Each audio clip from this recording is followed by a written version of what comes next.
situations, but it's dangerous. It's coming to work. This is how I have to get to work every day. And it's like,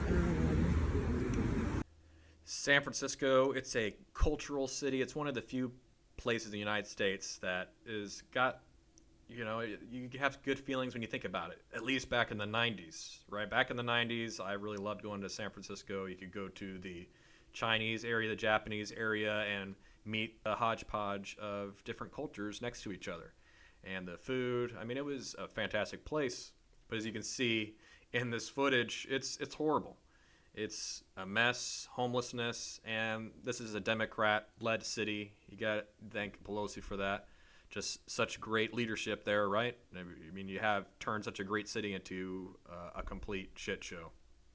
And Gavin Newsom, governor, of course, he's responsible for this as well. But he's responsible for cleaning the city up. So you see this video here of such a mess, but then you see how clean it is now. It's amazing.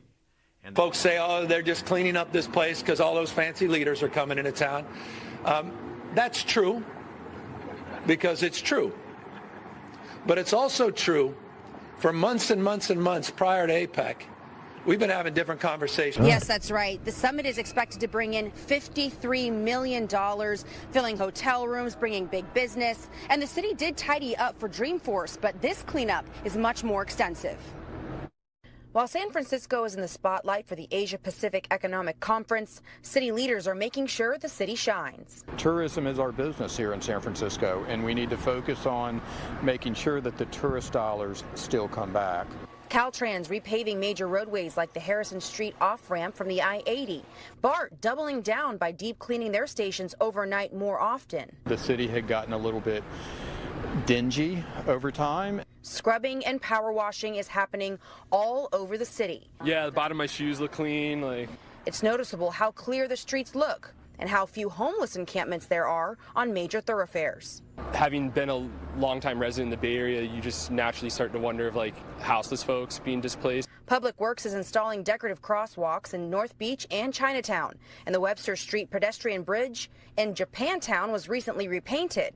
The Yerba Buena Gardens at the Moscone Center are decked out with new colorful landscaping and murals, paid for by the Clean California grant, just in time for the 20,000 high-profile CEOs and heads of state coming into town next week. Some people say this should be how it's always done. What about the people who are here year-round, and local, hardworking, working class?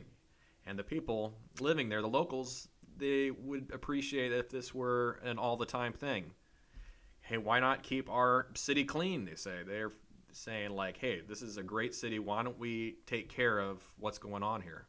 But really the main reason why the city was cleaned up was to help people look good, to save face for Gavin Newsom, to show how great of a guy he is to Xi Jinping, his good buddy that's coming all the way from China, who has a horrible track record when it comes to authoritarianism, restricting people's rights, social credit scores, in which if you do the wrong thing, you're going to get a demerit on your score, on your record. So you will not be able to succeed very much. Maybe if you're wanting to get a job and all that, Xi Jinping and his system will not allow that to happen, because if you're anti-communist or you're a freedom-loving person, hence